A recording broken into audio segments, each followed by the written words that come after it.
नमस्कार, वंदे मातरम। मैं AR चौधरी। आज मैं जो विद्यार्थी CUET UG की तैयारी करना चाहते हैं उनके लिए एक बहुत ही महत्वपूर्ण सूचना लेकर के आया हूं। आज मैं उन विद्यार्थियों के साथ अभी 27 दिसंबर को एक UGC के द्वारा नोटिफिकेशन जारी किया गया। इससे पूर्व एक 4 दिसंबर को और नोटिफिकेशन जारी हुआ था। तो इन दो नोटिफिकेशन के बारे में चर्चा करूंगा और इसके साथ साथ इस सत्र के जो CUET के एग्ज़ाम है वो कब होंगे, एग्ज़ाम की डेट का अनाउंसमेंट हो चुका है, तो मैं आपको एग्ज़ाम डेट के बारे में भी चर्चा करूंगा। तो आइए हम चर्चा करते हैं। CUET UG 2026 के लिए 27 दिसंबर 2025 को एक नोटिफिकेशन जारी हुआ और इस नोटिफिकेशन के बारे में अपन चर्चा करते हैं। ये नोटिफिकेशन इससे पूर्व 4 दिसंबर को और जारी हुआ था और अब 27 दिसंबर को और जारी हुआ है। तो इस नोटिफिकेशन का ध्यान रखना आपको ज़रूरी है। इस नोटिफिकेशन के अंदर सबसे पहले तो ये कहा गया है एग्ज़ाम डेट अनाउंस हो गई है। सत्र 2026 के लिए जो विद्यार्थी केंद्रीय विश्वविद्यालय में सेंट्रल यूनिवर्सिटी के अंदर प्रवेश लेना चाहते हैं उनके इंटरेस्ट जो टेस्ट है उसकी डेट अनाउंस हो चुकी है और जो एग्ज़ाम हो रहे हैं 2026 के लिए ये एग्ज़ाम होंगे मई 2026 के अंदर। मई 2026 के अंदर एग्ज़ाम होंगे, इसकी डेट अनाउंस हो चुकी है।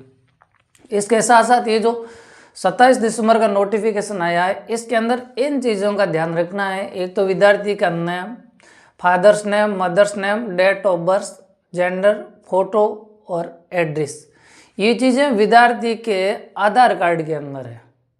एग्ज़ाम फॉर्म भरने से पूर्व विद्यार्थी आधार कार्ड को अपडेट करवा ले।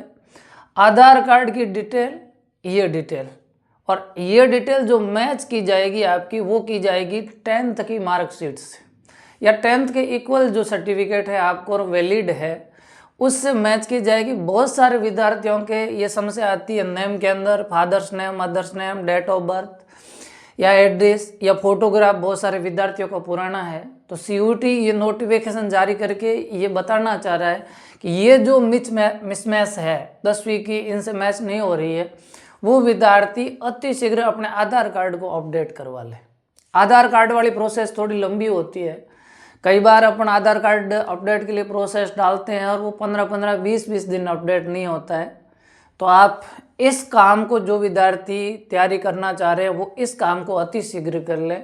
अपने आधार कार्ड को, जहाँ आधार कार्ड सर्विस सेंटर है वहाँ जा कर के इन चीज़ों को 10वीं की मार्कशीट के अकॉर्डिंग अपडेट करवा लें। दूसरी बात यह है कैटेगरी सर्टिफिकेट। 4 दिसंबर को जो नोटिफिकेशन जारी हुआ था उसके अंदर भी ये बताया गया था कि विद्यार्थी जो EWS के हैं, OBC के हैं, SC या ST के हैं, वो विद्यार्थी अति शीघ्र अपने सर्टिफिकेट तैयार रखें। ये सर्टिफिकेट वाला मामला, वहाँ ओरिजिनल सर्टिफिकेट चाहिएंगे आपको काउंसलिंग के समय और उससे पूर्व आपको अपलोड करने होते हैं। तो ये जो सर्टिफिकेट जिन विद्यार्थियों के पास नहीं है वो इस काम को अति शीघ्र पूर्ण करवा लें। इन सर्टिफिकेट की ज़रूरत तो आपको वैसे भी जो विद्यार्थी BSTC PTT के फॉर्म भरेंगे उसमें भी आपको चाहिएगी और CUET के अंदर भी चाहिएगी। इनकी प्रोसेस भी थोड़ी लंबी रहती है, टाइम भी ले लेता है। तो विद्यार्थी इन चीज़ों को, अपने जो कैटेगरी के सर्टिफिकेट है उनको अपडेट करवा ले। अब मैं आ जाता हूँ इस मूल मुद्दे पर, एग्ज़ाम डेट। हर बार भी एग्ज़ाम मई में होता है और इस बार भी जो एग्ज़ाम डेट का अनाउंसमेंट हो चुका है। ये 13 मीडियम के अंदर एग्ज़ाम हो रहा है और जो डोमेन सब्जेक्ट है उसके साथ ऑल पूरी कंट्री के अंदर ये होगा। तो इस चीज़ को आप ध्यान रखें। एग्ज़ाम आपके मई में, एग्ज़ाम की डेट अनाउंस कर दी है तो मई के अंदर आपके एग्ज़ाम हो जाएंगे। CUET का मामला ऐसा रहता है, NTA जिन एग्ज़ाम को करवाता है उन एग्ज़ाम में अधिकांश एग्ज़ाम आगे या पीछे नहीं खिंच सकते। उनका एक फिक्स शेड्यूल होता है और उस शेड्यूल के अनुसार एग्ज़ाम हो जाते हैं। तो आप मई फिक्स मान करके चलो, मई के अंदर आपके एग्ज़ाम हो जाएंगे।